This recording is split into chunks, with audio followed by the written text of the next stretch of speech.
तालियां बजा के अनिल कुमार गुप्ता जी और रजनी गुप्ता जी का स्वागत वंदन करते हैं।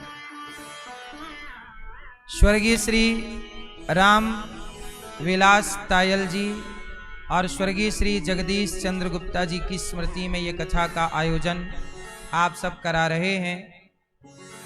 हर पुत्र को अपने माता पिता का यह कार्य जरूर करना चाहिए। जीते जी माँ बाप को तीर्थ यात्रा करा देनी चाहिए, भागवत सुनवा देनी चाहिए। यदि आपने जीते जी नहीं सुनवाया है तो उनके मृत्यु के पश्चात भी यदि हम उनके निमित्त यह आयोजन करें, भागवत जी सुनाएं उनको, तो वह अपार सुख को पाते हैं। आगे आज की ही कथा में ये सब हम आपको बताएंगे। पुत्र आपके श्री अजय मेघा तायल जी सुखी रहिए और रोहित दिव्या तायल जी, अनुश्री पल्लवी गर्ग जी और राजश्री प्रखर प्रताप सिंह जी, रितिका गुप्ता जी, समस्त तायल एवं समस्त गुप्ता परिवार, हितकारी उपभोक्ता भंडार मोदी नगर गाजियाबाद नोएडा से आप आए हैं, सबका बहुत बहुत स्वागत वंदन अभिनंदन। विराजी यहाँ पर भागवत जी के पोथी पाठ भी चालू हैं, आज से स्टार्ट हुए हैं। जो भक्तजन पोथी पाठ करा रहे हैं आप सबका भी बहुत बहुत साधुवाद। आपने अपने पितरों के लिए बड़ा सुंदर कार्य किया है, उनके कल्याणार्थ। अभी 19 जुलाई से 25 जुलाई पुनः भागवत जी के पोथी पाठ होंगे। आप भी अपने पितरों के लिए भागवत जी का पाठ करा सकते हैं। भागवत जी, भागवत भा मतलब भा के कहे खुल जात भाग जीवन के, भागवत कितने अक्षर हुए? भा मतलब भा के कहे खुल जात भाग जीवन के। भागवत का जो भा है वह जीवन के सबके भाग्य को खोलने वाला है।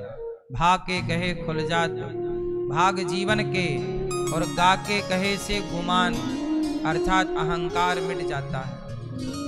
वा के कहे से बल और बुद्धि बढ़ती है और ता के कहे तकदीर बदल जाती है। तो जिसको अपनी तस्वीर और तकदीर बदलनी है वो भागवत श्रवण करते हैं और अपना लोक परलोक सार्थक करते हैं। कितने लोग ऐसे हैं जो कहते हैं कि हम बहुत परेशान थे पर भागवत सुनने के बाद सब ठीक हो गया। तो भाग के कहे भाग्य ही खुलता है भागवत सुनने से। इसलिए भागवत सबको सुननी चाहिए और यह सबके लिए। ये माने वह पाप कृतस्तु सर्वदा सदा दुराचारता विमार्ग गाहा क्रोधाग्नि दग्धः कुटिलाश्च कामिनः सप्ताह यज्ञेन कलौ पुनन्ति ते। कितना भी बड़ा पापी क्यों ना हो, भागवत से सबको मुक्ति प्राप्त होती है। मेरे संग सब लोग गाइए, सब बोलिए सच्चिदानंद सच्चिदानंद रूपाय विश्वोत्पत्त्यादिहेतवे तापत्रय विनाशाय श्री कृष्णाय वयं नुमः। सच्चिदानंद रूपाय विश्वोत्पत्त्यादिहेतवे तापत्रय विनाशाय श्री कृष्णाय वयं नुमः। भागवत जी में 6 अध्यायों की महिमा है। भागवत जी की भागवत जी किसने सुनी? धुंधकारी नाम का एक बेटा था जो अपने माता पिता को बहुत मारता था, दुष्ट। और जब मारा तो डंडे से मारा। पिता आत्मदेव थे धुंधकारी के, डंडे से मारा। इतना मारा कि पिता रोने लग गए। और जब माता पिता को मार करके वह धुंधकारी ने अपने माता पिता को मारा, फिर उसने क्या किया कि 5 स्त्रियों के संग विवाह कर लिया और 5 ने धुंधकारी का धन लूट लिया। और वो तो पांचों बांट करके वो तो गलत संगत में पड़ गया, गलत स्त्रियां मिल गईं। पांचों ने धुंधकारी को मार डाला। अच्छा, धुंधकारी को कैसे मारा? खटिया से बांध दिया पांचों ने मिलके। ये शराब वराब पीने लग गया था, नशा करता, चोरी करता, गलत काम। एक दिन चोरी करके ले आया खूब सारा धन धुंधकारी। तो धुंधकारी की पत्नियां बोली कि ये तो नशेड़ी है, कल मर ही जाएगा, और यदि धन पकड़ा गया तो हम भी चक्की पीसेंगी जेल की, तो ऐसा करो कि अपन लोग बांट लो। तो वो स्त्रियां थी ही वैसी वाली, पैसे से बिक जाने वाली, उन्हीं के चक्कर में पड़ के ले आया था। पांचों ने धुंधकारी को खटिया से बांध दिया। खटिया समझते हैं? पलंग छोटा सा गांव का, खटिया से बांध दिया और चारपाई से बांध करके और उसका गला दबाया पांचों ने मिलके, एक बारी बारी। पर वो थोड़ा मजबूत था, मरा नहीं। पांचों ने सोचा क्या करें कि मर जाएं, तो जलते हुए चूल्हे से अंगार ले आई। अंगार जलता हुआ अंगार डाल दिया मुंह पे, बेचारा जल गया और मार डाला। और मार के जमीन में गड्ढा खोदकर फिनिश। धुंधकारी की ये गति क्यों हुई? धुंधकारी ने जिस मुंह से अपने माता पिता को गाली दी, वो मुंह उसका जल गया। सच बताएं, मैंने बहुत लोगों को यहीं देखा है सब कुछ, आपने भी देखा होगा। अपने माँ बाप को ना इस मुंह से गाली मत दिया करिए। एक आदमी अपने माँ बाप को बहुत गाली देता था, उसका मुंह ही टेढ़ा हो गया। थोड़ा देर लगती है, दिया था उसने 20 साल पहले, टेढ़ा हुआ। अब ईश्वर के यहाँ देर है, अंधेर नहीं। जो जो आपने किया होगा जवानी में, गरम खून में, वो एक समय बाद वापस आता है। धुंधकारी ने भी माँ बाप को सताया, मुंह जल गया उसका, मार डाला। इसलिए कहते हैं कि आप लोग अपने माता पिता को मत सताइएगा, माँ बाप का ख्याल रखिएगा, माँ बाप की सेवा कीजिएगा।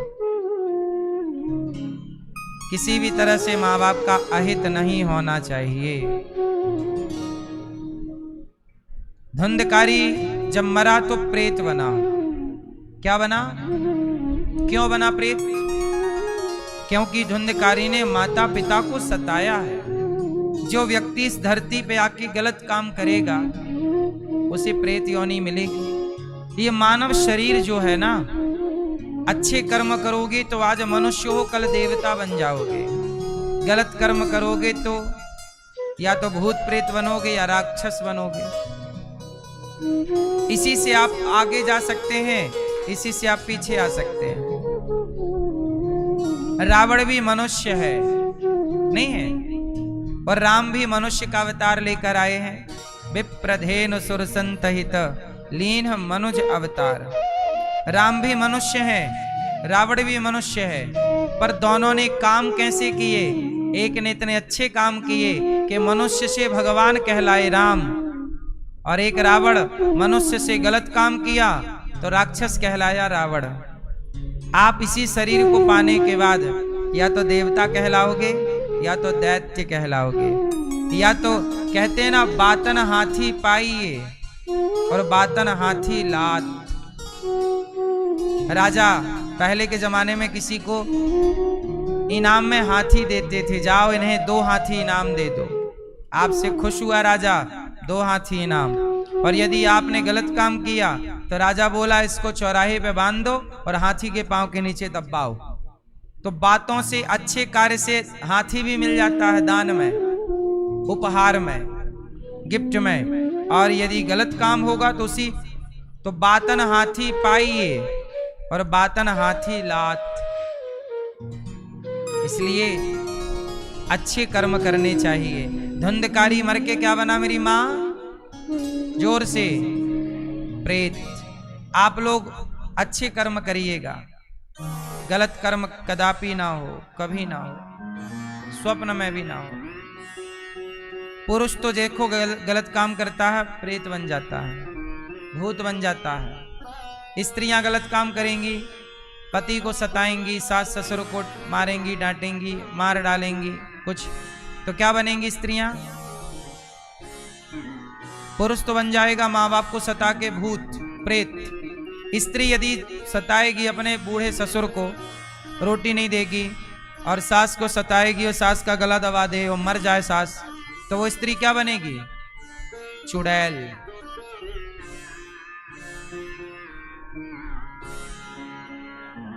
तो पुरुष भूत बनेगा और स्त्रियां,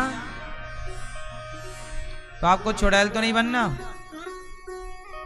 तो अपने सास ससुर की सेवा किया करो, बूढ़ों का ख्याल रखा करो, मानवता का परिचय दिया करो। धुंधकारी जब प्रेत बना तब धुंधकारी के भाई का नाम है गौकर्ण।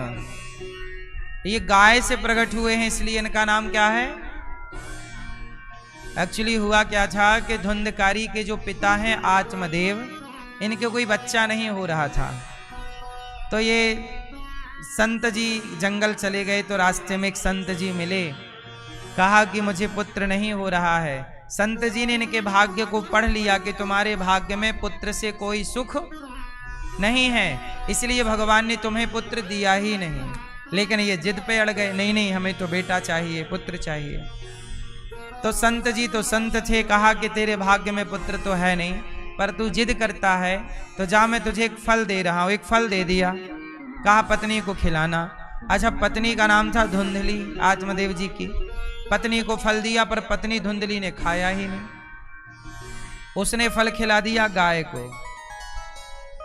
किसे दे दिया? तो गाय को कान गाय की तरह थे और शरीर मनुष्य का। बच्चा हुआ गाय को, नाम रखा गौकर्ण। गौकर्ण पंडितो ज्ञानी, गौकर्ण जी महान ज्ञानी हुए, बड़े ज्ञानी। और अब धुंधली को लगा मैंने तो फल खाया नहीं, पति पूछेंगे फल खाई थी तो पेट में कुछ है। तो वो धुंधली की बहन गर्भवती थी।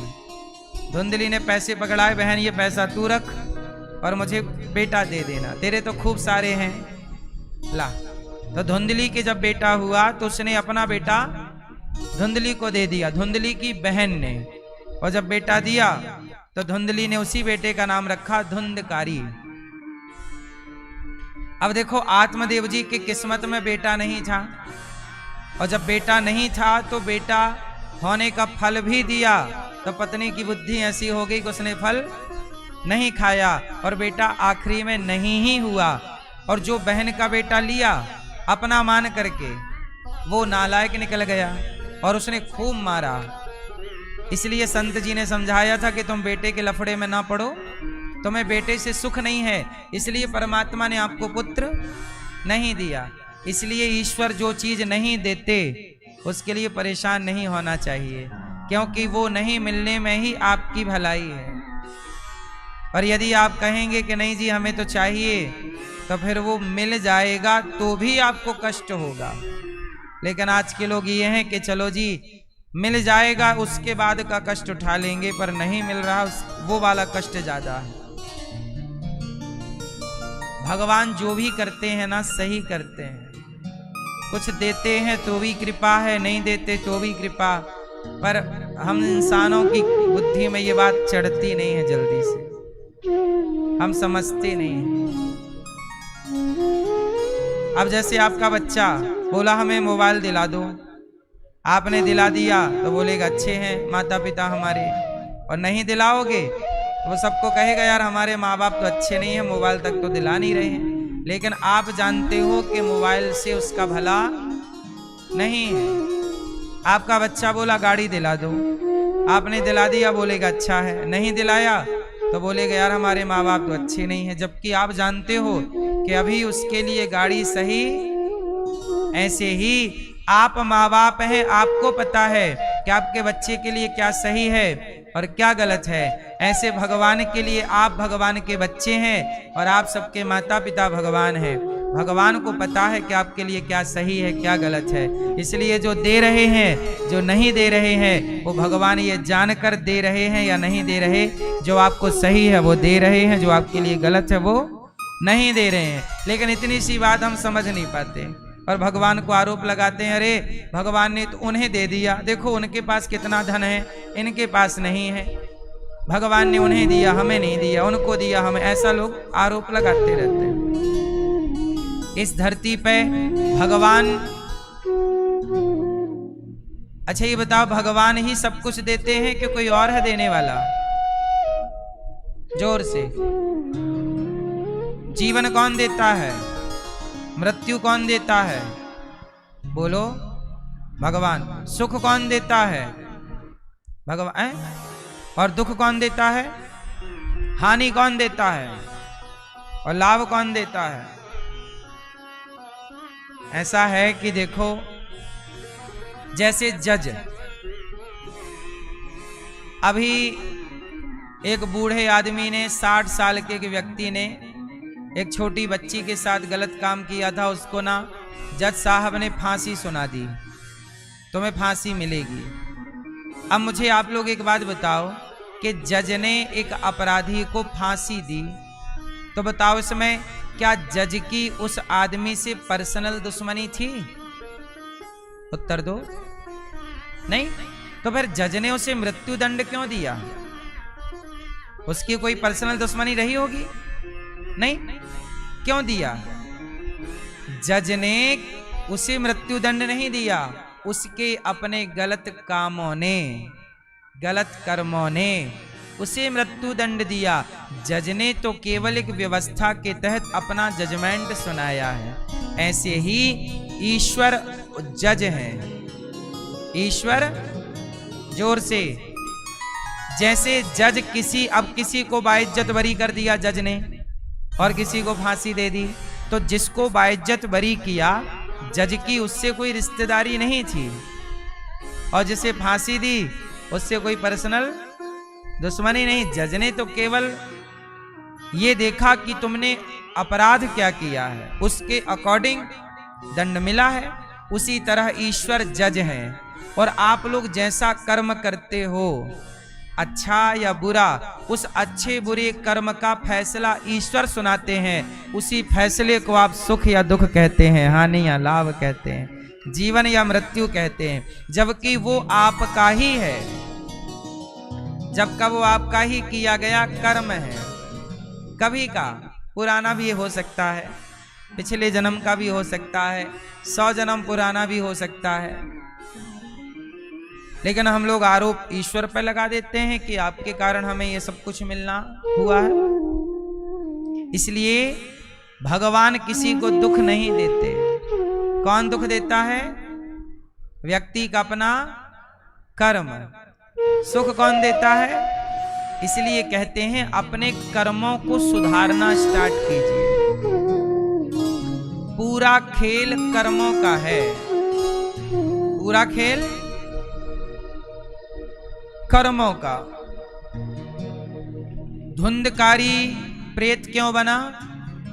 क्योंकि उसके कर्मों का फल था। उसने माँ बाप को मारा, प्रताड़ित किया, जब मरा तो कुत्ते की मौत मरा, गलत दर्द से मरा, पीड़ा से मरा, जलकर मरा, और वह प्रेत बना क्योंकि वह उसके कर्मों का। ऐसे ही आप जीवन भर जो कर्म करते हैं उसका कोई तो हिसाब लेगा। आपको ऐसा लगता है कि कोई देख नहीं रहा है, यहां वाला भले ना देखे, वो ऊपर वाला तो देख ही रहा है। लाख आंख से देख रहा है तुझे देखने वाला। अच्छा एक बात बताओ, आप कितने लोग अच्छी जिंदगी जीना चाहते हैं, खुशहाल? सब चाहते हो ना? तो बस इतनी सी मेरी बात मान लो, अच्छे कर्म करना स्टार्ट कर दो। बस सिर्फ किसी का दिल मत दुखाओ, किसी को बेवजह कुछ मत कहो। पैसा दिया है तो अकड़ मत दिखाओ, किसी को नीचा मत दिखाओ, पैसे की गर्मी मत रखो। आप सही दिशा पर सही काम करो, आपका जवानी बुढ़ापा सुखमय बीतेगा, बच्चों का जीवन सुखमय चलेगा। वरना जब ईश्वर का फिर हिसाब चालू होता है, सब जब ईश्वर का हिसाब चालू हुआ तो कर्मों का दंड रावण को मिला। क्या मिला? रहा न कोकुल रो बनिहारा। रावण जब मरा तो रोने वाला कोई नहीं था, कोई आंसू बहाने वाला नहीं था। मंदोदरी कह रही है, महाराज जब आप चलते थे तो धरती डोलती थी। रावण चलता तो धरती तो इतना बलवान था रावण, इतना देवताओं की तरफ देख लेता रावण तो देवता सिंहासन से उठ करके खड़े हो जाते। ये रावण का वर्चस्व था। रावण देवताओं की ओर देख ले तो रावण खड़े हो जाए हाथ जोड़ के। ये रावण का पावर था। ब्रह्मा जी आए वेद पढ़ाने तो रावण के द्वारपाल ने ब्रह्मा जी को रोक दिया। हे ब्रह्मा जी थोड़ा विश्राम करिए यहीं द्वार पे। ब्रह्मा जी बोले कि रावण को वेद पढ़ाना है। बोले वो अभी अभी आए हैं, जानकी जी का अपहरण करके थके हुए हैं, थोड़ा विश्राम कर रहे हैं, थोड़ा वेट कीजिए। ब्रह्मा को वेट करना पड़ता था। रावण के चौकीदार बोले बैठो। ब्रह्मा को बोल रहे हैं। किसको बोल रहे हैं? ब्रह्मा जी को बोल रहे हैं। रावण के चौकीदार बैठो आप, महाराज बाद में मिलेंगे।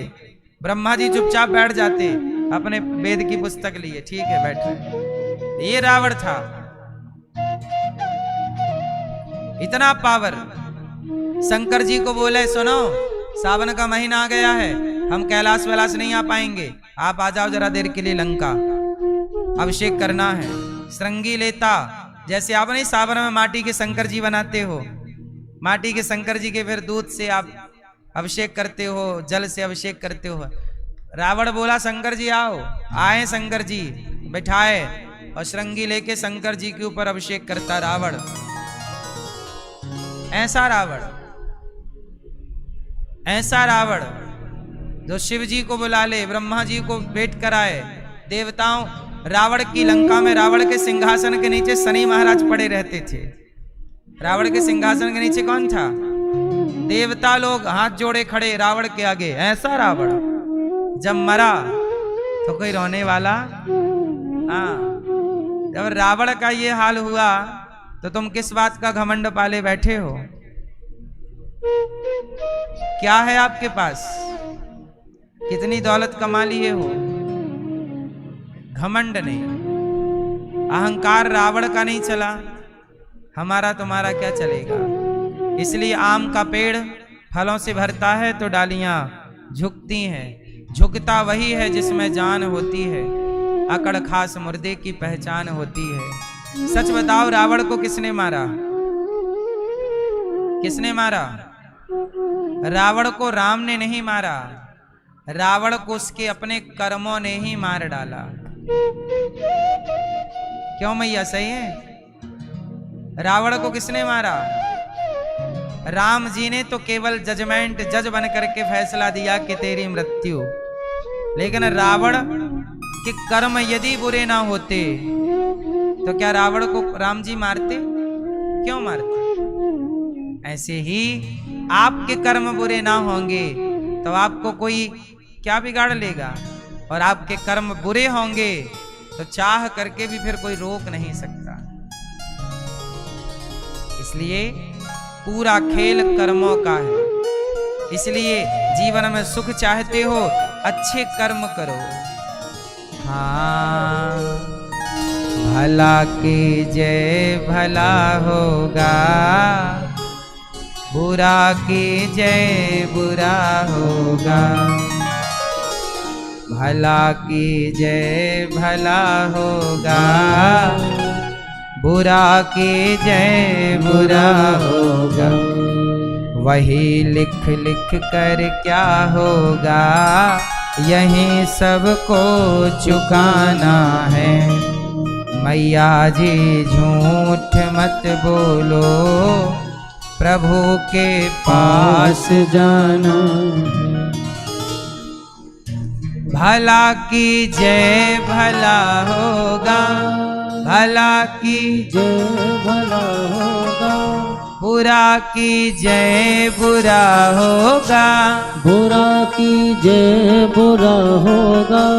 भला करो भला, बुरा करो यहीं सबको चुकाना है, यहीं सबको चुकाना है, यहीं सबको चुकाना है, यहीं सबको चुकाना है। यहीं होगा हिसाब। रावण का हिसाब यहीं हुआ कि नहीं? धुंधकारी मरा, हिसाब यहीं प्रेत बना। फिर जब प्रेत बना तब उसने अपने भैया गौकर्ण जी जो गाय से प्रकट हुए ना, उनसे बोला भैया मैं वो भटक रही उसकी आत्मा, तो भटकती आत्मा कुछ तो कहे। तो धुंधकारी ने अपने भैया से, कभी वो इंद्र बन जाए, कभी वो देवता बन जाए, कभी भैंसा बन जाए। तो ये बड़े भक्त थे गौकर्ण जी।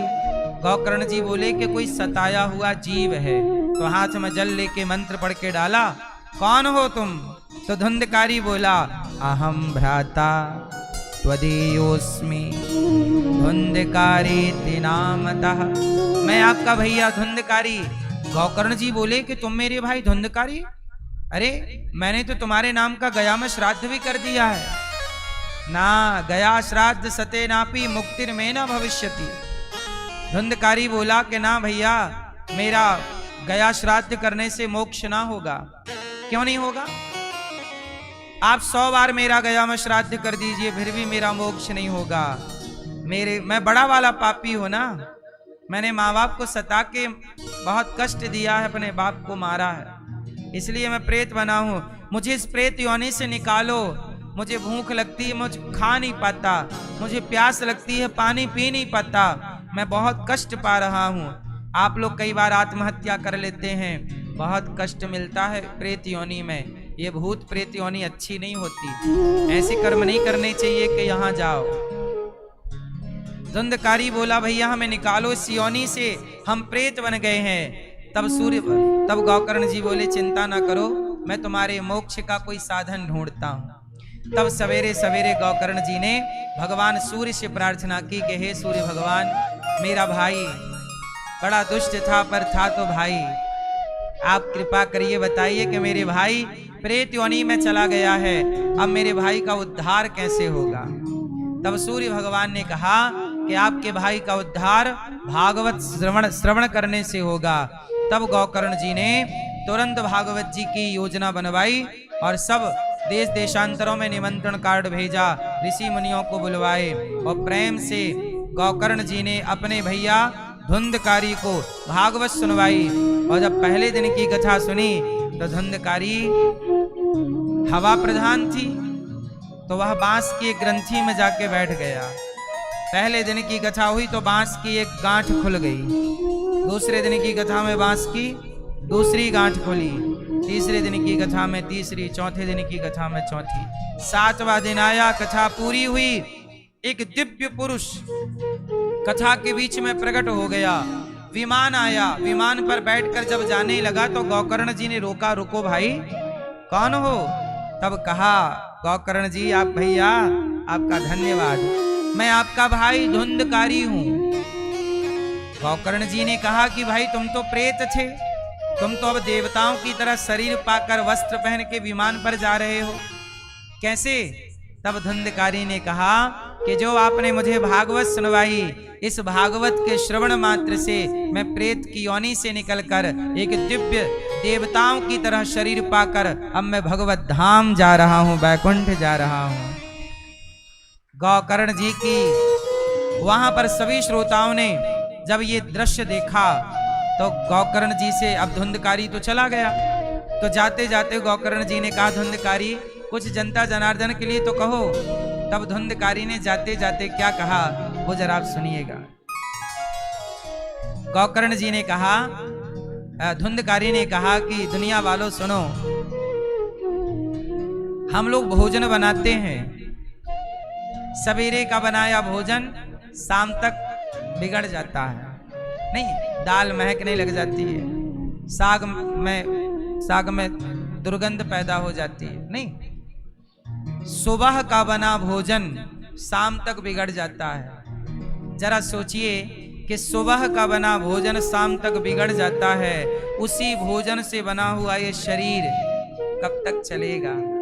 आपका शरीर, दास अनिरुद्ध का शरीर, शरीर कब तक चलेगा, शरीर कब तक साथ देगा। इसलिए जब तक शरीर साथ दे रहा है तब तक प्रभु का चिंतन कर लीजिए, अच्छे कर्म कर लीजिए। एक समय बाद आपका शरीर जब आपका साथ नहीं देगा तब अच्छा करना चाहोगे भी तो भी कर नहीं सकते। इसलिए भोजन सवेरे से का बना शाम को नष्ट हो रहा है, तो उसी दाल चावल सब्जी रोटी खीर पूड़ी बादाम काजू से तो तुम बने हो। खाना पीना बंद कर दो, देख लो हालत। तो आपके शरीर में जो भी शक्ति है वो खाने पीने से तो है, तो वो खाना पीना कितना आपको शक्तिशाली बनाएगा। इसलिए धुंधकारी ने कहा कि मैंने बहुत घमंड किया था, प्रेत बन गया। आप लोग ऐसे कोई काम मत करना कि गलत योनि में चले जाओ। तब सबने गौकर्ण जी तो धुंधकारी तो चला गया, मोक्ष पा लिया भागवत सुन के।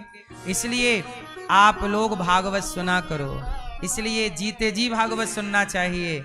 और यदि कोई आपके दादा परदादा मृत्यु को प्राप्त हो चुके हो, माता पिता, उनके निमित्त भी जब आप भागवत सुनते हैं तो वह भी वैसे ही मुक्त हो जाते हैं जैसे धुंधकारी प्रेत योनि से मुक्त होकर भगवत धाम चले। फिर गौकर्ण जी से सब लोगों ने कहा कि हमें भी भागवत सुनवाइए, क्योंकि धुंधकारी ने तो मोक्ष पा लिया, हमारा क्यों नहीं हुआ। कहा जितनी तन्मयता से धुंधकारी ने सुना आपने नहीं सुना। तब दूसरी बार वहां भागवत जी हुई और गौकर्ण जी ने भागवत सुनवाई, तो हर जीव जंतु भी भगवत धाम भागवत सुन के सब भगवत धाम गए। तो ये भागवत की महिमा है। देवता भी तरसते हैं। एक बार जब परीक्षित जी भागवत सुन रहे थे तो देवता आए और कहा कि हमें भागवत सुनाओ। तब सुखदेव जी ने कहा क्वा सुधा क्व कथा लोके क्व कांचः क्व मणिर्महान। ए देवराज इंद्र, आप स्वर्ग के अमृत को लाए हैं पर हम आपको भागवत नहीं देंगे। स्वर्ग के राजा देवराज इंद्र को भी सुखदेव जी ने भागवत नहीं सुनवाई। क्यों? आप अधिकारी नहीं। भागवत सुनने का अधिकारी कौन? भागवत सुनने का अधिकारी कौन है? जिसके अंदर श्रद्धा है, जिसके अंदर प्रेम है। आपके अंदर प्रेम है भगवान के लिए, श्रद्धा है, तब आप भागवत सुनिए। और जिसके अंदर श्रद्धा नहीं, प्रेम नहीं, वो भागवत समझ ही नहीं पाएगा बेचारा।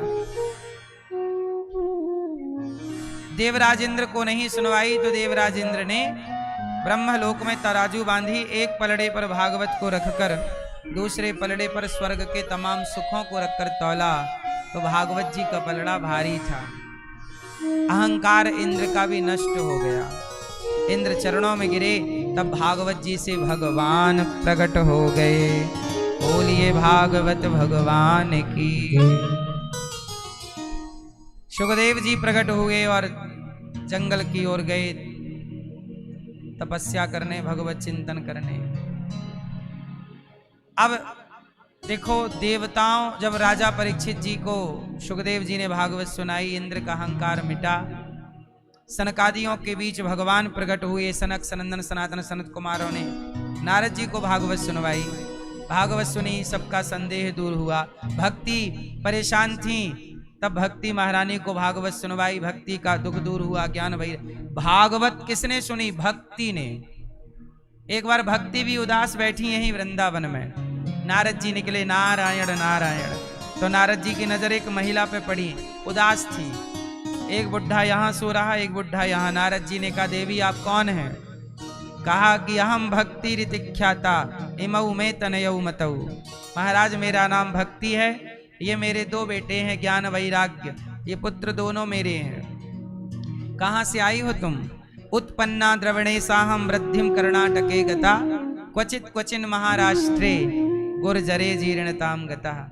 हम द्रवण देश में उत्पन्न हुई, वृद्धिम कर्णाटके, कर्नाटक में पली बढ़ी, महाराष्ट्र में हमें कहीं कहीं सम्मान मिला, गुजरात में तो हम बुढ़ी सी हो गई, और वृंदावन जब से आई हैं तब से थोड़ा अच्छी है। ऐसा किसने कहा?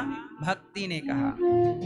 अब ये गुजरात क्या है, द्रवण क्या है? उत्पन्ना द्रवणे साहम, हमारे हृदय में भक्ति उत्पन्न होती है। वृद्धिम कर्णाटके। जब कानों से कथा सुनोगे तो हृदय की भक्ति बढ़ेगी कि घटेगी? कथा सुनने से भक्ति कम होती है कि ज्यादा? हाँ, तो भक्ति सबके यहाँ है।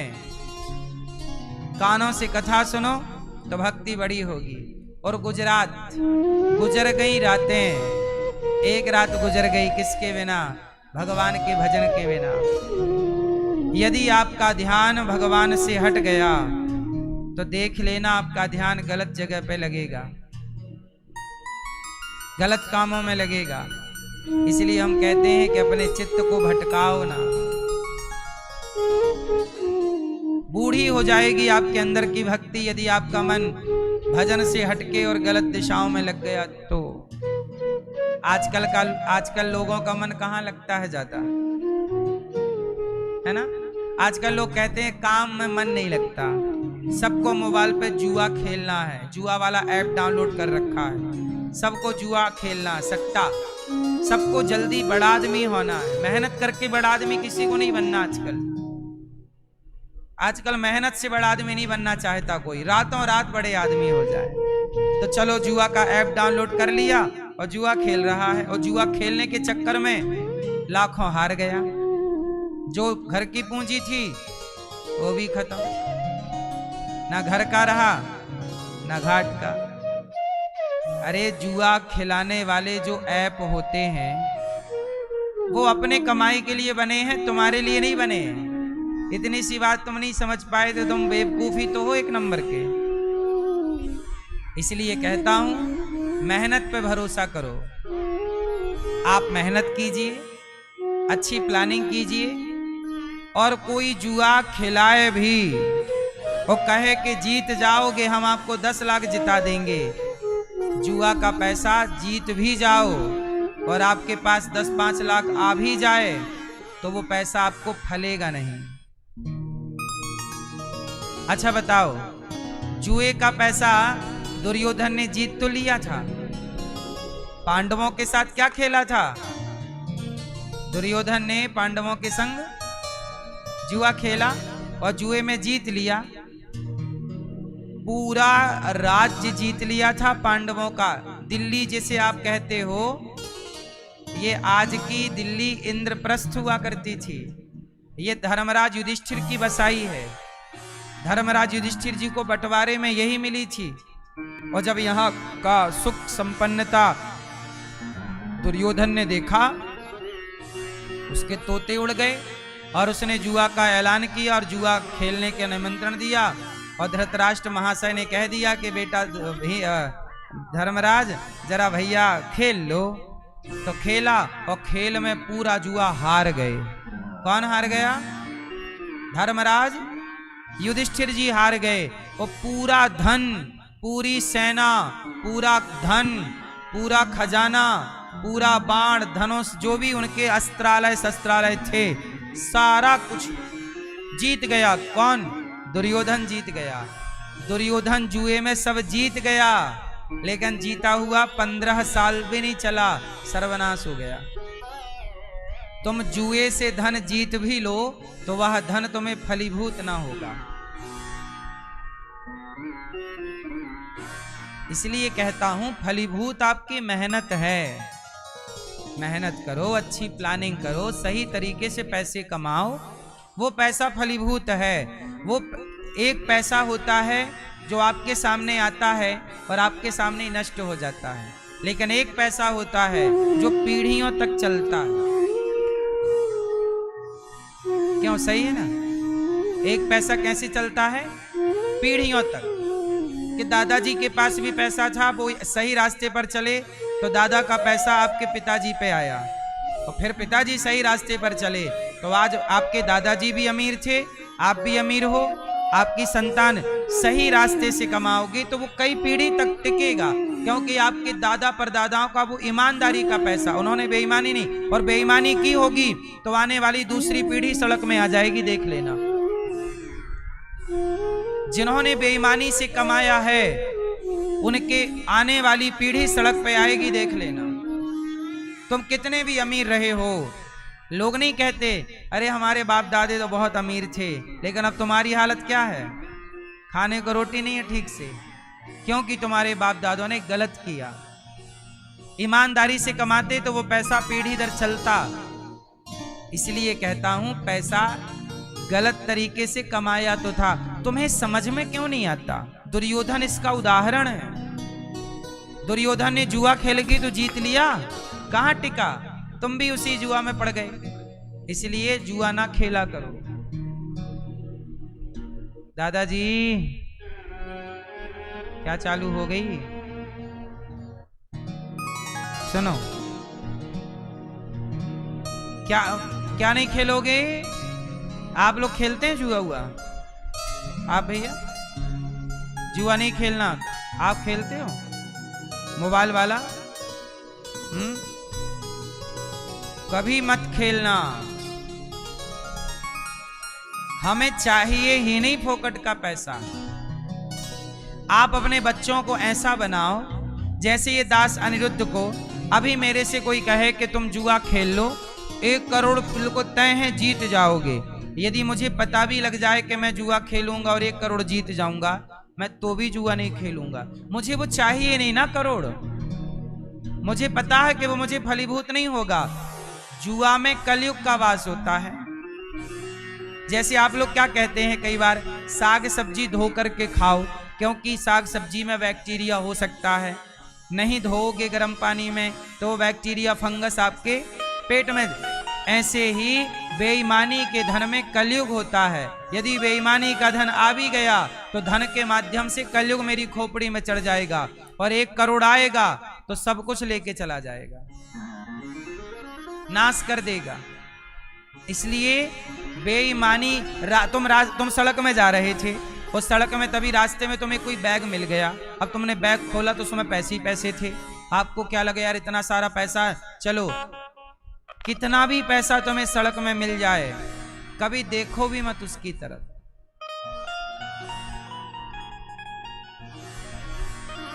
सीता कौन है? साक्षात लक्ष्मी। और किसकी लक्ष्मी है? राम की। सीता जी कौन है? साक्षात, जोर से, लक्ष्मी। और किसकी लक्ष्मी है? नारायण की। और नारायण कौन है? राम। साक्षात लक्ष्मी है। नारायण की लक्ष्मी उठा लिया रावण ने। जब आप दूसरे का धन उठा लोगे, दूसरे का धन हड़प लोगे, सर्वनाश हो जाएगा कि नहीं? देख लो रावण का हाल। इसलिए मेहनत करो, पैसे कमाओ। लक्ष्मी के तुम, अच्छा रावण ने क्या गलती की? लक्ष्मी से क्या कहता है? सीता जी से, एक बार बिलो किमम ओरा। ए सीता, मुझे अपना पति क्यों नहीं बना लेती? मंदोदरी तेरी दासी हो जाएगी। अच्छा एक बात बताओ, आप लोग लक्ष्मी पति हो कि लक्ष्मी पुत्र हो? आप लोग क्या हो? जोर से, जोर से। आप कभी लक्ष्मी पति मत बनिएगा। लक्ष्मी पति केवल एक है, नारायण। लक्ष्मी के पति, भाई लक्ष्मी पति मतलब लक्ष्मी के, भाई लक्ष्मी के पति कौन है? केवल नारायण। और रावण भी क्या बनना चाहता है? लक्ष्मी पति। अरे रावण, तू लक्ष्मी पुत्र तो हो सकता था, तू चरणों में गिर जाता सीता जी के, तो तू पुत्र हो सकता था। हनुमान जी गए लंका और जानकी माँ के चरणों में गिरे, तो जानकी जी ने वरदान दिया किसको? हनुमान जी को। हनुमान जा बेटा, अजर अमर गुण निधि सुत होहूं, करहूं बहुत रघुनायक छाहूं। जा बेटा, हनुमान जी अमर है ना, चारों युग प्रताप तुम्हारा है प्रसिद्ध। हनुमान जी को अमरता का वरदान किसने दिया? सीता जी ने। और कहां दिया? लंका में दिया। ये वो माता है, लक्ष्मी है। ये हाथ धर दें तो तुम अमर हो जाओगे। ए रावण, तू बेटा क्यों नहीं बन जाता? तू पुत्र बन जाना। तू पति बनना चाहता है। अरे लक्ष्मी नारायण की है, और नारायण हम सबके पिता हैं। लक्ष्मी हम सबकी माता है। तू कैसा पंडित है, तू कैसा बुद्धिमान है, तू कैसा ज्ञानी है, अपनी माता से कहता है मेरे से ब्याह कर लो। कैसी बात कर रहा है। इसलिए रावण के ज्ञान को कोई सराहता नहीं है। इतना बड़ा ज्ञानी है रावण, लेकिन वो क्या चाहता है, अपनी माँ से कहता है कि जरा हमारी तरफ देखो, हम भी बहुत सुंदर हैं। ये ऐसी बातें कोई अपनी माँ से करता है? कहां तेरी बुद्धि मारी गई? चरण पकड़ लेता तू सीता जी के तो तेरा भला हो जाता, तेरा नाश होने से रुक जाता। यही बातें तो समझने की हैं कि जब खोपड़ी पर कलयुग बैठता है, विनाश काले विपरीत बुद्धि, तब आप आदमी उल्टा सुल्टा बोलने लग जाता है, गलत करने लग जाता है। इसलिए कहता हूं, किसी की लक्ष्मी मत हड़पिएगा। लक्ष्मी नारायण की है और नारायण की ही रहेंगी। वो लक्ष्मी मेरी माँ हो, मेरे लक्ष्मी जी मेरे घर आएंगी पर माँ के रूप में आएंगी। वो मुझे अपने पुत्र, जैसे माँ बेटे के घर जाती है ऐसे आएंगी। अब आप कहो नहीं मैं तो लक्ष्मी पति हूं, तो लात मारेंगी रावण जैसे। सोने की लंका थी। फिर इसलिए क्या बनोगे आप लक्ष्मी पुत्र बनो, आप लक्ष्मी पुत्री बनो। इसलिए हम लोग कहते हैं लक्ष्मी हमारी माता है। ओम जय लक्ष्मी माता, तो वो हमारी क्या है? और नारायण हमारे, और वही राम है। सीता जी साक्षात लक्ष्मी है। इतनी सी बात रावण के नहीं समझ आई। इसलिए कहते हैं रावण को घमंड था अपने बल का, अपनी विद्या का। इसलिए उसे समझ में कुछ इसलिए नहीं आया क्योंकि घमंड का पर्दा पड़ा था। आप लोग अपनी आंखों में घमंड का पर्दा मत डाल लीजिएगा। आप लोग अपने जीवन को सुखमय बनाइएगा और लक्ष्मी पुत्र बनिएगा। तो लक्ष्मी रास्ते में पड़ी हो, सोना पड़ा हो मत दे। इसलिए कहता हूं ईमानदारी। कलयुग का वास कहां होता है? 4 जगह। जुआ में कलयुग का वास, द्यूतम पानम, शराब में कलयुग का वास। शराब के द्वारा कलयुग आ सकता है, जुआ के द्वारा। इसलिए समझदार वही है जो जुआ से दूर रहे, शराब से दूर रहे। द्यूतम पानम। आप लोग शराब तो नहीं पीते है ना? जुआ नहीं खेलते? शराब पीते हो? नहीं, आप बिल्कुल नहीं पीते। कलयुग का वास है, याद रखिएगा। कलयुग का वास 4 जगह है। जुआ, वो तो आप खेलते नहीं होंगे। शराब आप पीते नहीं होंगे, छोड़ दी कब से। द्यूतम पानम स्त्रिया। कलयुग का वास जुआ में, शराब में और पराई स्त्री में भी कलयुग होता है। पर नारी। आजकल के लोग क्या करते हैं? पैसा है, क्लबों में जाएंगे और वहां जाके पराई स्त्री के संग नाचेंगे। पराई स्त्री का संग कलयुग का संग है। इसलिए पराई स्त्री से बचिएगा, पर नारी से बचिएगा। पर नारी के चक्कर में रावण पड़ा, सर्वनाश हो गया। तो कलयुग का वास कहाँ है? जुआ, शराब, पराई स्त्री और पराये पुरुष। स्त्रियों को भी पराये पुरुष के चक्कर में नहीं पड़ना। सूप न खा पड़ी थी तो नाक कट गई, आप न कटवा लीजिए अपनी। तो जुआ, शराब, स्त्री और मांस। क्या है? आप मांस खाते हैं? मांस। जीव हत्या मत करिए। और 5वां भी स्थान है कलयुग का, बेईमानी से कमाया हुआ जो धन है। धन 2 तरह का होता है, एक ईमानदारी मेहनत का और एक बेईमानी भ्रष्टाचार का। जो गलत तरीके से कमाया धन है उसमें कलयुग बैठता है, कलयुग का वास होता है। इसलिए मेहनत करके कमाइएगा, ईमानदारी से कमाइएगा, पीढ़ी दर पीढ़ी चलता रहेगा। गलत रास्ते से कमाओगे खत्म हो जाएगा। क्यों? ये बात सही है ना?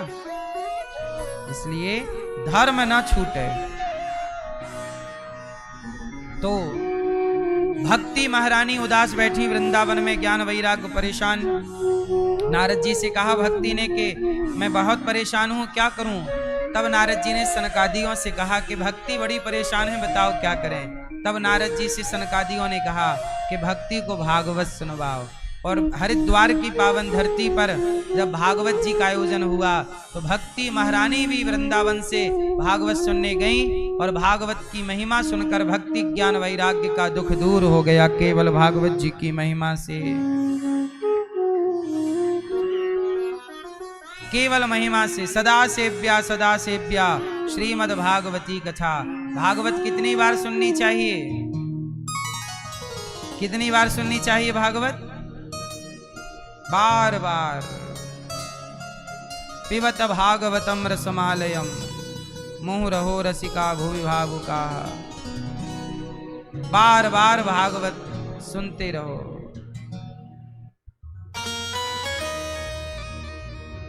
सदा सेव्या। भागवत सुनकर के भक्ति का सारा दुख दूर हो गया और भक्ति ताता धैया करके नाचने लग गई। भक्ति महारानी झूम झूम के नाचने लग गई और नाचते नाचते क्या कहने लग गई, हमारे बांके बिहारी सरकार, हमारे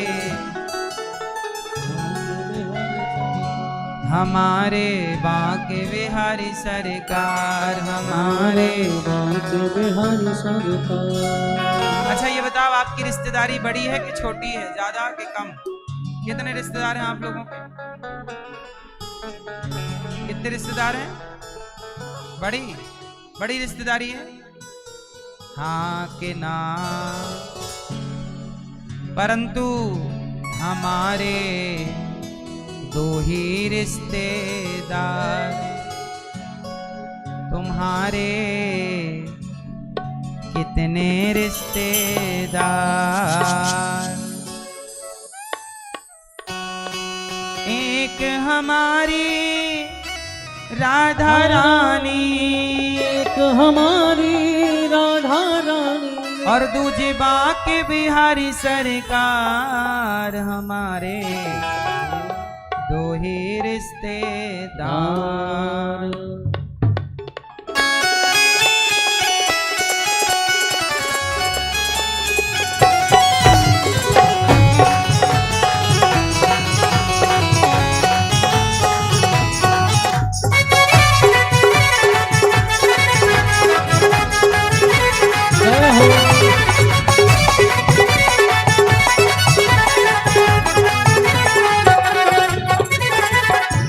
हमारे दो ही रिश्तेदार, हमारे दो ही रिश्तेदार, हमारे दो ही रिश्तेदार।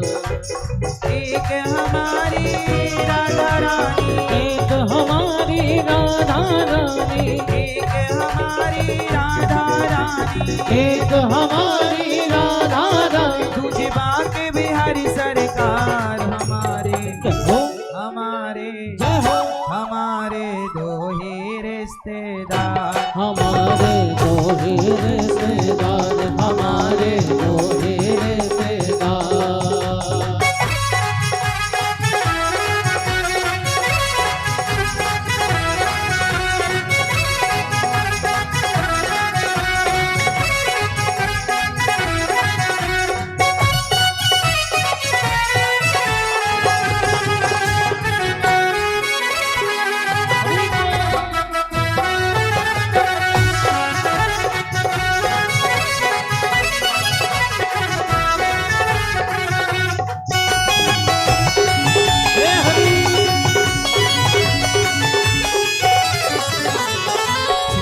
हमारे बांके बिहारी, सेठ हमारे बांके बिहारी, सेठानी वृषभानु दुलारी, सेठानी वृषभानु दुलारी। जो कोई जपता राधे राधे, जो कोई जपता राधे राधे, जो कोई जपता राधे राधे, जो कोई जपता राधे राधे, वो हो जाए भव से पार हमारे हो हमारे जय हो हमारे दो ही रिश्तेदार हमारे दो ही रिश्तेदार हमारे दो ही रिश्तेदार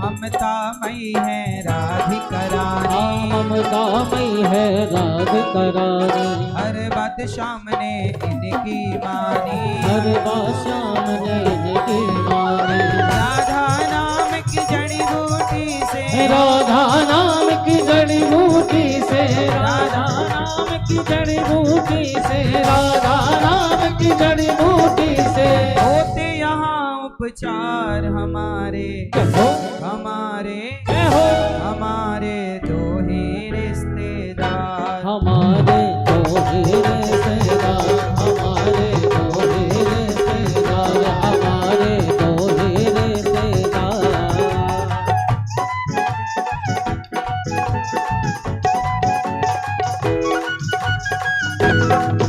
जय हो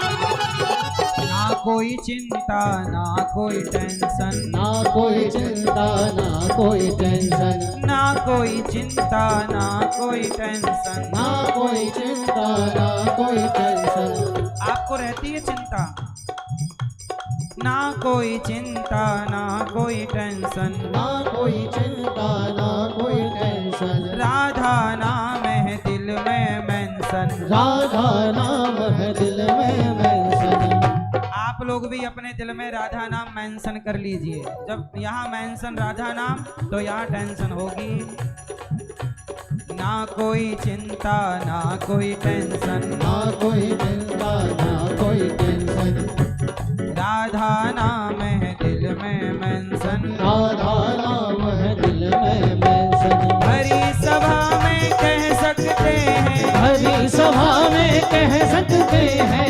हरी सभा में कह सकते हैं हरी सभा में कह सकते हैं आई लव यू सरकार हमारे जय हो हमारे जय हो हमारे दो ही रिश्तेदार हमारे दो ही रिश्तेदार हमारे दो ही रिश्तेदार हमारे दो ही रिश्तेदार हमारे दो ही रिश्तेदार हमारे दो ही रिश्तेदार एक हमारी राधा रानी एक हमारी राधा रानी एक हमारी राधा रानी मुझे बाके बिहारी सरकार हमारे जय हो हमारे जय हो हमारे दो ही रिश्तेदार हमारे दो ही रिश्तेदार हमारे दो ही रिश्तेदार हमारे दो ही रिश्तेदार हमारे दो ही रिश्तेदार हमारे दो ही रिश्तेदार हमारे दो ही रिश्तेदार हमारे दो ही रिश्तेदार हमारे दो ही रिश्तेदार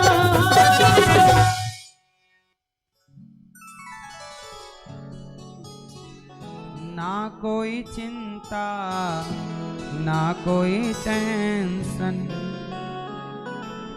राधा नाम है दिल में मेंशन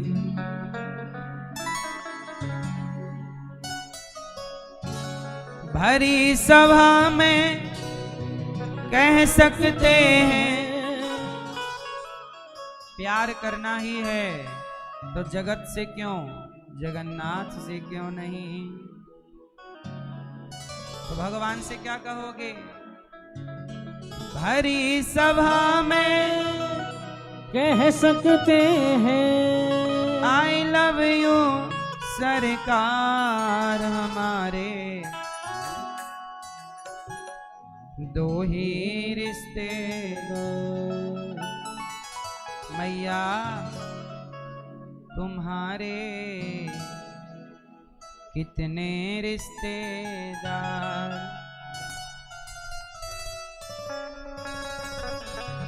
मैया ओ मोबाइल वाली मैया बैठ जाओ मेरी माँ।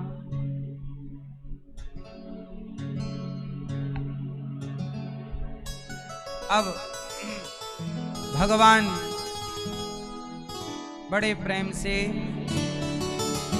सनकादियों को भागवत सुनाए। सनकादियों ने भक्ति ज्ञान वैराग्य को, दुख दूर हुआ भक्ति का। भागवत सुनते ही सनकादि प्रकट हुए, सब अपने अपने धाम को चले गए। तो भागवत भक्ति सुनती, धुंधकारी सुनते, सबका उद्धार भागवत से। जन्माद्यस्य यतोऽन्वयादितरतस् चार्थे स्वभिज्ञः स्वराट् तेने ब्रह्म हृदय आदि कवये मुह्यन्ति यत्सूरयः तेजो वारि मृदां यथा विनिमयो यत्र त्रिसर्गो मृषा धाम्ना स्वेन सदा निरस्तकुहकम् सत्यं परं धीमहि। सत्यं परं धीमहि। जन्म आदि यस्य जन्माद्यस्य, जिस परमात्मा के द्वारा सृष्टि उत्पन्न हुई, पालन हुआ, ऐसे भगवान को हम प्रणाम करते हैं। स्वानैव राजतीति स्वराट, परमात्मा को किसी से प्रकाश लेने की जरूरत नहीं। जो चार्थे स्वभिज्ञः स्वराट, जो सब कुछ जानते हैं, ऐसे भगवान का हम ध्यान सत्य स्वरूप जानकर, सत्यम परम धीमहि।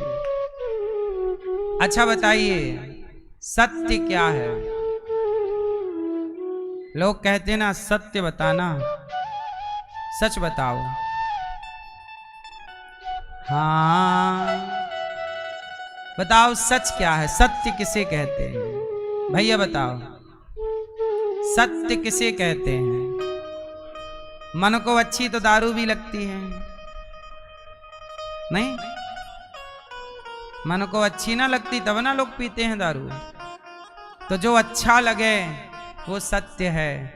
ये तो कहीं से कहीं परिभाषा में मैच नहीं है। सत्य किसे कहते हैं?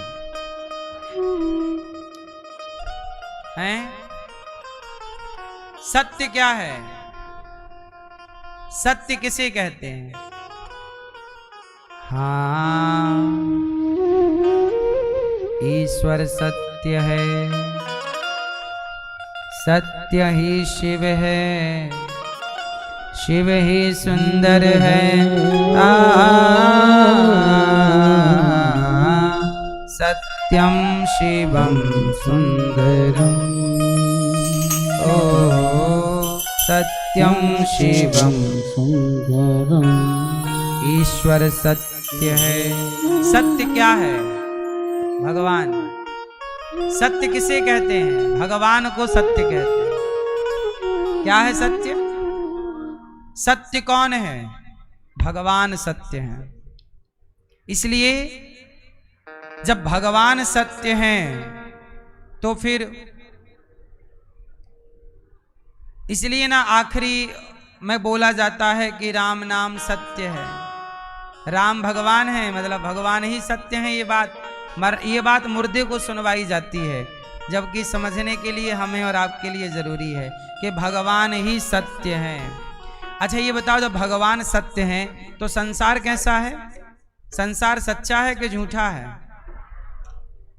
क्या है? संसार स्वप्न की तरह है। संसार क्या है? उमा कहाँ हूं मैं अनुभव अपना, सत हरि भजन पर जगत सब सपना। अच्छा, संसार सपना है। राजा जनक जी का नाम सुना आपने? सुनो, राजा जनक जी की एक कथा है, सुनो। फिर आप लोग बताना कि सत्य क्या है। ठीक है, एक कहानी सुनाता हूं, फिर आपसे पूछूंगा कि सत्य क्या है, फिर आंसर दीजिएगा, उत्तर दीजिएगा। सुन रहे हैं सब लोग? सुनो, एक बार क्या हुआ, राजा जनक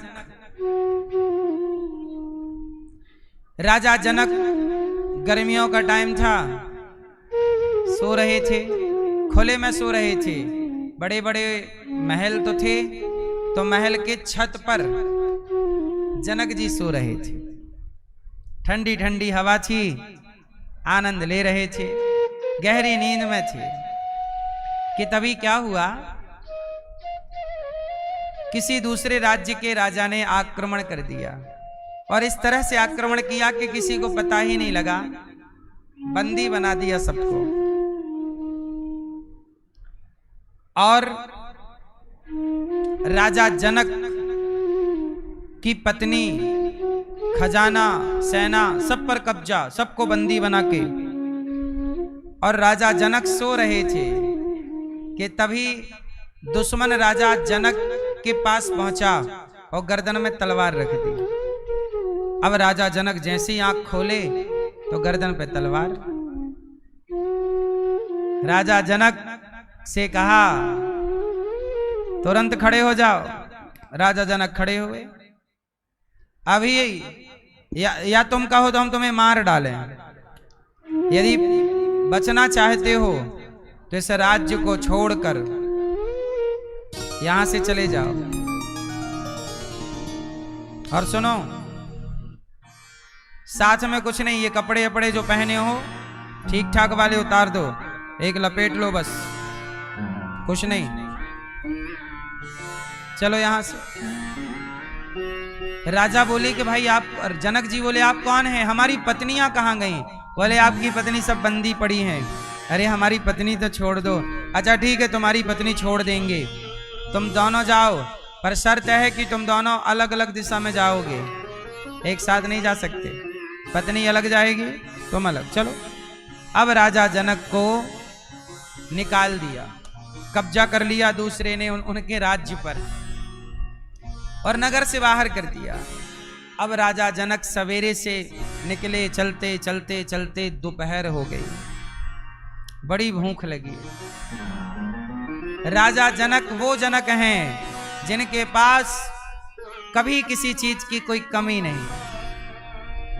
अब इनको भूख लगी तो एक गांव में पहुंचे, बहुत भूख लगी है।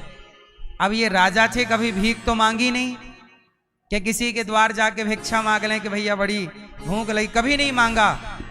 तो क्या हुआ कि वहां ना भंडारा चल रहा था, भंडारा। तो ये गए तो लाइन में लग गए कि चलो यहां मिल जाए। देखो राजा जनक कल तक राजा थे, आज भूख लगी है तो लाइन में खड़े हैं जहां भोजन बट रहा है, पीछे पीछे गए। और जैसे ही इनका नंबर आया तो भोजन बांटने वाले बोले तेरा भाई पात्र कहाँ है, बर्तन? अरे बोले बर्तन तो नहीं है, उनके पास कुछ नहीं था। बोले हाथ पे दे दो। अरे हाथ पे कैसे दे दें, पूरा गर्म है, अभी गिरा दोगे, जाओ पात्र लेके आओ। राजा जनक को बोले जाओ बर्तन लेके आओ। अब बर्तन लेने कहाँ जाएं, अब बर्तन कहाँ मिले? तो पास में ही कोई कुम्हार घड़े की दुकान लगाए था, उसके पात्र थे, बड़े बड़े दिया पात्र था। अब जनक जी गए, भैया एक पात्र दे दो, भोजन बढ़ रहा, बड़ी भूख। कुम्हार बोला चलो पैसे लाओ। अरे पैसे तो नहीं है। तो फिर पैसे नहीं, फ्री में दे दें, चलो। अब दिए, वहां पर कुम्हार की दुकान के पास ना जो चीज फूट जाती थी, तो फूटा हुआ घड़ा पड़ा था, तो घड़े का आधा हिस्सा बर्तन जैसा तो हो ही जाता है, कुछ भी रख के आप खा सकते हैं। वो घड़ा का फूटा हुआ टुकड़ा जनक जी घड़े का हिस्सा टूटा हुआ लेकर फिर से लाइन में लगे। और जब लाइन में लगे और जैसे ही उनका नंबर आया तब तक भोजन खत्म। अब जनक जी का बर्तन तो हाथ में है पर आखिरी बचे भोजन नहीं है, खत्म। कहा चलो अब कल आएगा, अब भंडारा कल होगा, चलो। अब जनक जी आगे चले। अब भूख तो लगी ही है कि तभी क्या हुआ, उन्हें किसी ने आवाज दी, अरे यहां यहां। तो वहां पे एक साधु जी थे। साधु जी बोले, यहां तुम्हें भूख लगी है? ऐसा है कि मैंने ले रखा है भोजन वहीं भंडारे से, लो आधा तुम खाओ। हाँ हाँ हाँ, बड़ी कृपा होगी, बहुत भूख लगी है, लाइए लाइए। साधु जी ने अपना भोजन आधा लिया और आधा इनके वो मिट्टी का जो इनके पास घड़ा टूटे का बर्तन था, आधा उसमें डाला। और जैसे ये टूटे से घड़े में इनको भोजन मिला, ये बहुत खुश हो गए कि चलो भोजन तो मिला। और जैसे ही ये मुंह पे भोजन लेके गए वैसे ही इनकी नींद खुल गई। और जब नींद खुली तो देखा, अरे ये तो एक सपना था, ये तो एक सपना था। और जब सपना टूटा, नींद टूटी, तो देखा कि वो महलों में पड़े थे, मखमल का गद्दा था, सोने का पलंग था, दास दासियां पलक पंखा झलका रही हैं, महलों में है वो। अब तो उनका मन ना लगे, तुरंत इमरजेंसी मीटिंग बुलाई सभी विद्वानों की, आओ सब संतो। महाराज आज मैंने गजब सपना देखा। क्या सपना? ये देखा कि आज मेरे राज्य को किसी ने जीत लिया और मैं चला तो मुझे खाने को रोटी नहीं मिली, कहीं भोजन मिला तो पात्र नहीं था और पात्र था तो भोजन नहीं था, मैं भोजन के लिए छटपटा। अब बताइए, आंख खुली तो मैं राजा हूं, आंख खुली तो मैं, जोर से आंख खुली तो मैं, और आंख बंद थी, सपना था तो मैं भिखारी था। अब बताइए कि मैं भिखारी हूं कि राजा हूं, इन दोनों में सत्य क्या है? प्रश्न आपसे उत्तर दो। जनक जी की आंख खुली तो राजा है और आंख बंद थी तो क्या थे? भिखारी। अब बताओ रियल में वो भिखारी हैं कि राजा हैं? क्या सत्य है? आंसर भैया बताएंगे। क्या सत्य है, भिखारी कि राजा? भिखारी सत्य है, आप बताओ। राजा सत्य है, आप बताओ। राजा, आप बताइए। भिखारी, आप बताइए। राजा, आप बताओ बेटा। भैया बताएंगे सब, मैया बताएंगे, हमारी चश्मा वाली मैया। क्या सत्य है? जोर से, जोर से। अब राजा ने बड़े बड़े विद्वानों को बुलाया और पूछा कि बताओ सत्य क्या है, मैं राजा हूं कि मैं भिखारी हूं? क्योंकि मैं ही दोनों था। अब मैं क्या हूं? बड़े बड़े विद्वानों से पूछा तो बड़े बड़े विद्वानों ने आप लोगों की तरह आंसर दिया। कोई बोला कि आप भिखारी थे, वही सत्य था। किसी ने कहा आप राजा थे, वही सत्य है। पर राजा को संतुष्टि ना हुई कि भाई ये आंसर सही नहीं है। तभी उनके द्वार पर अष्टावक्र जी आए। कौन आए? अष्टावक्र जी। जब अष्टावक्र जी आए तो राजा सिंहासन से उतरे और चरणों में बैठ के कहा, महाराज बताइए ये सत्य है कि वो सत्य था? तब अष्टावक्र जी मुस्कुराए, बोले राजन, ना ये सत्य है ना वो सत्य था। कैसे? बोले आंख खुली तो रात का सपना टूट गया और जिस दिन आपकी आंखें सदा के लिए बंद होंगी ये दिन का सपना भी टूट जाएगा। भिखारी थे, ये सपना तब टूटा जब आंखें खुली, और जिस दिन तुम्हारी आंखें सदा के लिए बंद होंगी तो तुम राजा हो, ये वाला सपना भी। सच बताओ आंख बंद होते ही आपके ये जीवन का सपना टूटेगा कि नहीं? तो ना वो अपना ना ये अपना, तो अपना क्या? बोले भगवान अपने हैं, बाकी ये सब सपना है। इसलिए एक भगवान के सिवा कोई सत्य नहीं है। ईश्वर सत्य है। ना जागृत में देखा गया वस्तु जगत सत्य है, ना स्वप्न में देखा गया जगत सत्य है। आंख खुलने में रात का सपना भंग हो जाता है और आंख बंद होने पर दिन का सपना भी भंग हो जाएगा, अर्थात टूट जाएगा। आप बताइए, जितने लोग मर गए उनका सारा सपना टूट गया कि नहीं? फिर तो ये संसार फर्क इतना है कि वो सपना हम आंख बंद करके देखते हैं और ये संसार का सपना आंख खोल करके देखते हैं। है दोनों ही सपने। इसलिए कहता हूं संसार एक स्वप्न है। तुलसीदास जी ने ये बात कही कि सत हरि भजन जगत सब, इसलिए संसार को अपना ना कहो। आप लोग ऐसे टूट पड़ते हैं, मेरा मेरा मेरा, नहीं, ये सब कुछ सपना है।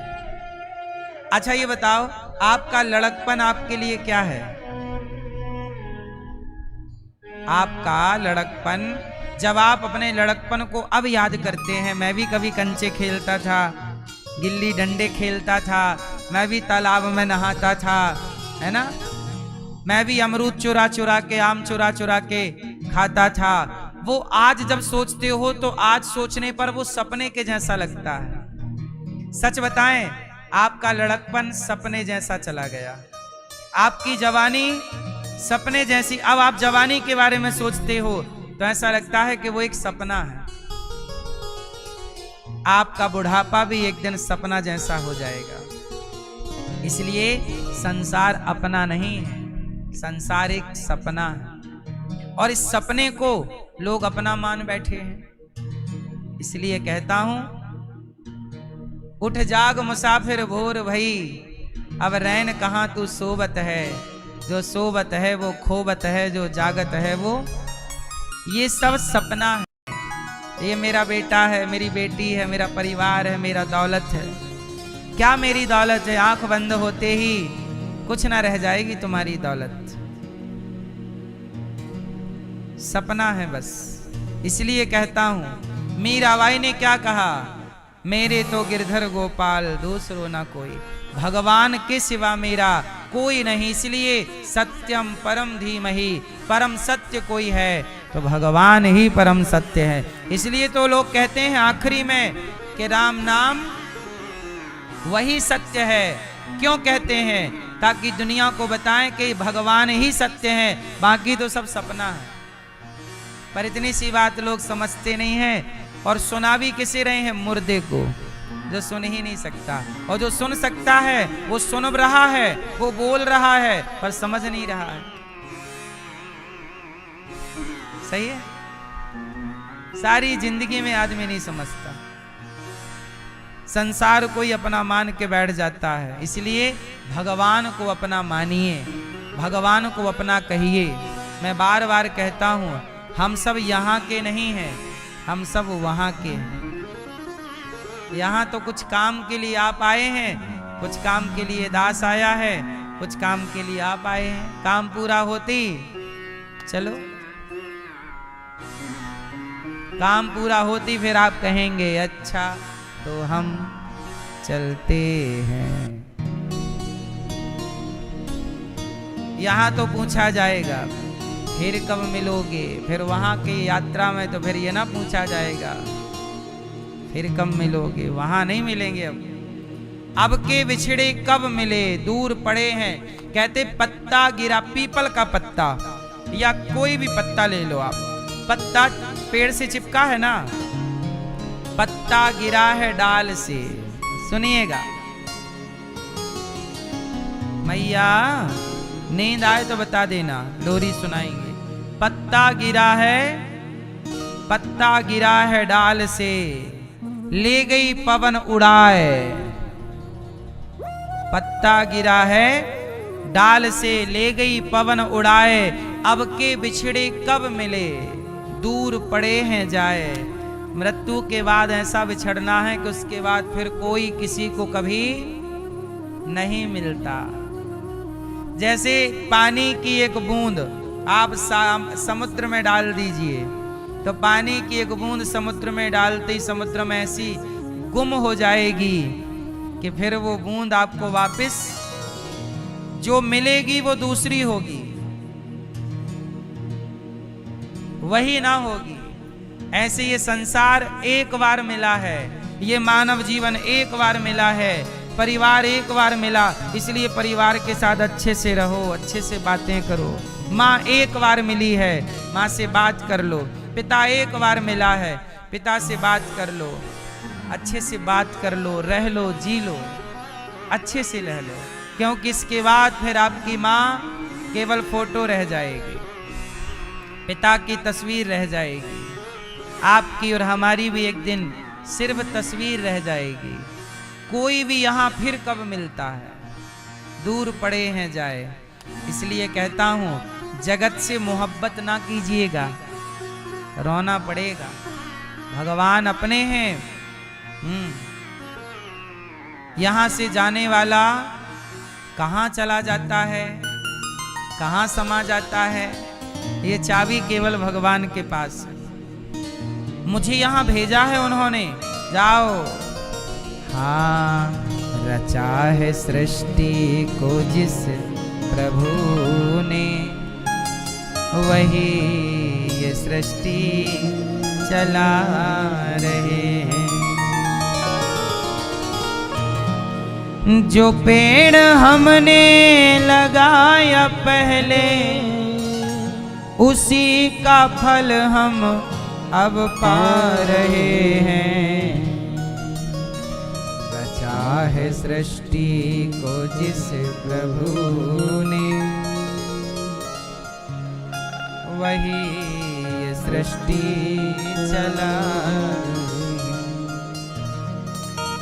जिन्होंने भेजा जगत में जाना, बताओ आपको किन्होंने भेजा है? आपको जिन्होंने भेजा जगत में जाना, तय कर दिया लौट के फिर से आना। जिन्होंने अनिरुद्धाचार्य को यहाँ भेजा है इस जगत में, उन्होंने ही ये तय करके रखा है कि अनिरुद्धाचार्य कितने साल धरती पर रह के क्या क्या करेगा। भगवान इस शरीर से करा रहे हैं और टाइम पूरा होती भगवान। जिन्होंने भेजा जगत में जाना, तय कर दिया लौट के फिर से आना।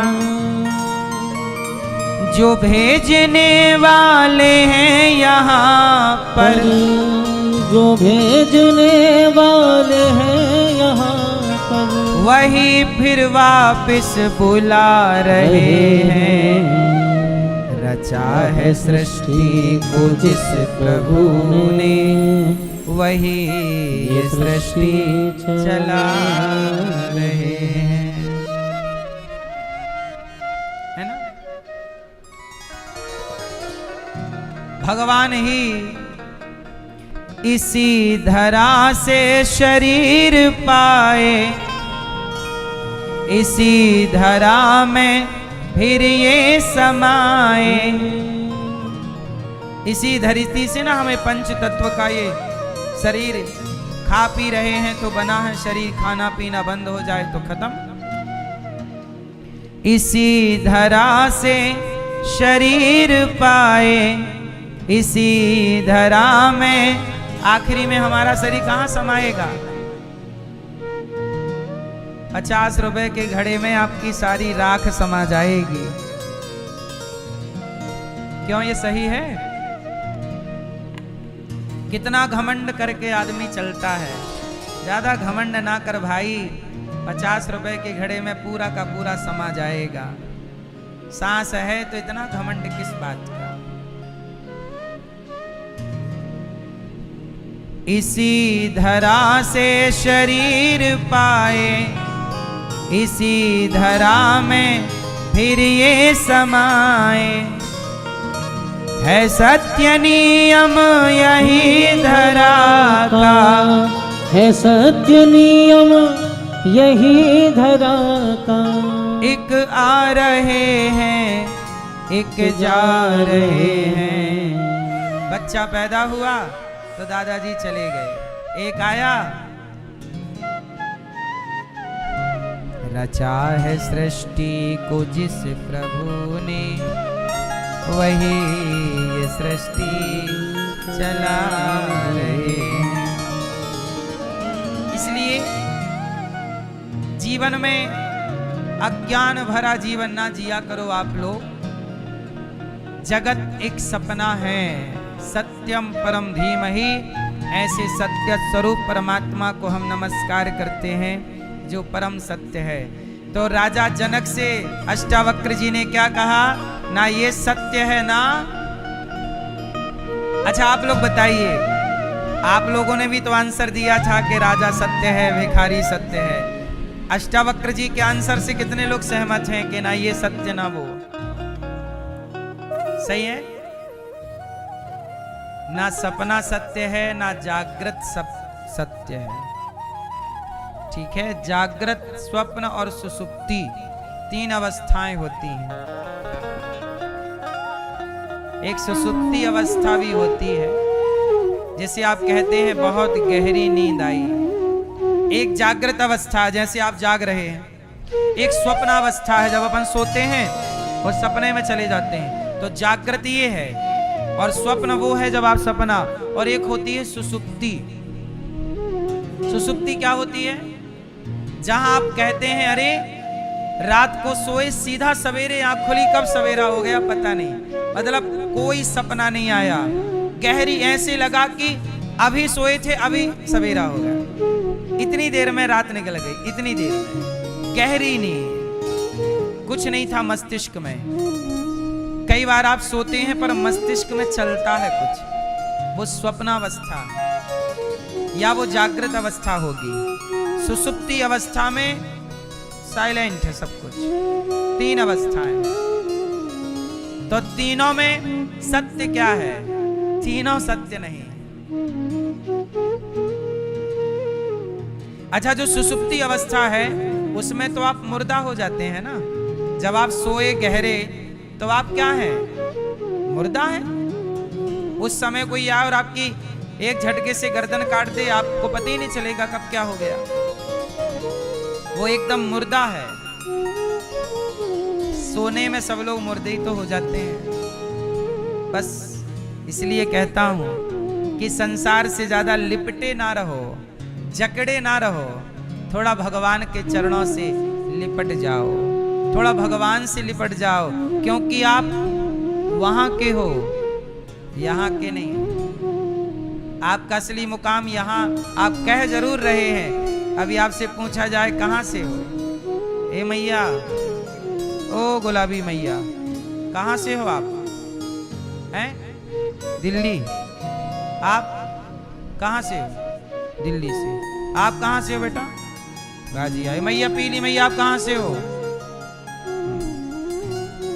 देखो ये बताए ना, दिल्ली बंबई। क्या बता रही हैं कि दिल्ली बंबई से हम हैं? नहीं सुन रही हैं, यहां वहां ध्यान है। आगे बैठे हैं और ध्यान सबसे पीछे। कहां की हो? अब खुली ना ज्ञान की बत्ती।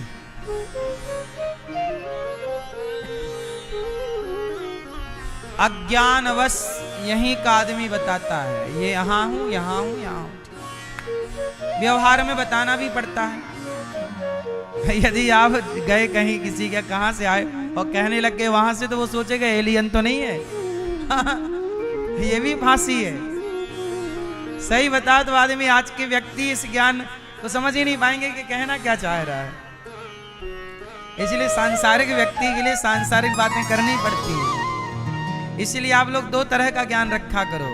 संसार में बताने बोलने के लिए तो ये ज्ञान सही है कि मैं गाजियाबाद का हूँ, मैं यहाँ का हूँ, मैं वहाँ का, फलाना ढिमका का, सही है। लेकिन वास्तविक में आप जानो, किसी को बताना है तो ठीक है, लेकिन आपको ये जानकारी होना चाहिए कि आप कौन हैं और कहां से हैं। ये आत्म इसी को कहते हैं आत्मज्ञान, इसी को कहते हैं विद्वान लोग आत्मबोध।